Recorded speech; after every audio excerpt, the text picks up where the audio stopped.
दर्शकों, ज्योतिष शास्त्र में प्रत्येक ग्रह को अलग अलग भाव का कारक ग्रह माना गया है। जैसे कि प्रथम भाव का कारक सूर्य देव को माना गया है। प्रथम भाव के यानी लगन के कारक सूर्य ग्रह होते हैं, सूर्य देव होते हैं। जन्म कुंडली में दूसरे भाव के कारक ग्रह गुरु ग्रह या बृहस्पति होते हैं। कुंडली के तीसरे भाव के कारक मंगल देव होते हैं, अर्थात छोटे भाई बहनों के कारक मंगल देव होते हैं। चतुर्थ भाव के कारक ग्रह चंद्रदेव भी होते हैं और ग्रह भी होता है। ये माता और मन के कारक होते हैं। लेकिन यदि आप चतुर्थ भाव से जमीन जायदाद का देखना चाहते हैं, भूमि का पता करना चाहते हैं, तो इस क्षेत्र के कारक ग्रह शनिदेव होते हैं।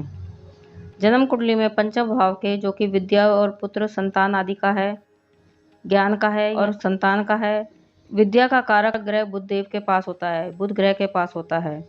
और जबकि पुत्र का अगर आपको देखना है तो गुरु के पास गुरु ग्रह को कारक ग्रह माना गया है। छठे भाव में जैसा कि हम जानते हैं रोग ऋण शत्रु का भाव होता है, इसलिए यहाँ शत्रु के कारक ग्रह मंगल देव के हैं और रोग के कारक शनिदेव होते हैं। यदि जातक पुरुष है तो उसका सप्तम भाव का कारक ग्रह शुक्र देव के पास होता है। यदि स्त्री है तो जन्म कुंडली में सप्तम भाव का कारक ग्रह गुरु ग्रह के पास होता है। जन्म कुंडली में सप्तम भाव का कारक शुक्र देव के पास है और स्त्री की जन्म कुंडली में सप्तम भाव का कारक गुरु ग्रह के पास होता है। अष्टम भाव के कारक ग्रह शनिदेव को माना गया है। जन्म कुंडली के नवम भाव में, जो कि धर्म और भाग्य का कारक है, गुरु ग्रह के पास माना गया है। ये पिता का भाव भी कहा गया है, अतः पिता का कारक ग्रह सूर्य देव को माना गया है। दशम भाव का कारक ग्रह सूर्य के पास होता है।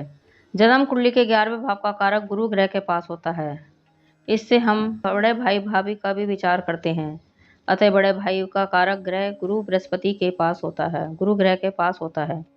जन्म कुंडली में द्वादश भाव का कारक ग्रह शुक्र देव होते हैं, जो कि भौतिक सुखों के कारक होते हैं।